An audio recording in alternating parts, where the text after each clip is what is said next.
जी, ये क्या है आपके पास? दिखाएं। इधर केक है ये। Are you sure this is cake?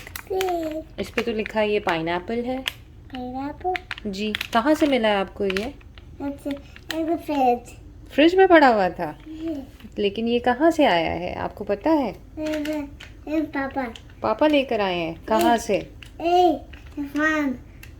McDonald's. This is from McDonald's. चलो इसे खोल के देखते हैं। ओके, ये आपने सीजर रखा है इधर। चलो लेट्स कट इट। ओके, पकड़े, हाँ? पकड़ के रखिए, ऐसे ऊंचा पकड़े, इस तरह पकड़िए। यस, हाथ नीचे रखिए। हाँ, ये हम कट करते हैं और देखते हैं अंदर से क्या निकलेगा। ठीक है। वाओ, ये यू वांट टू सी क्या है ये? बताइए। वाओ, इधर रखिए। इसके अंदर क्या है ये पता है आपको? क्या है ये?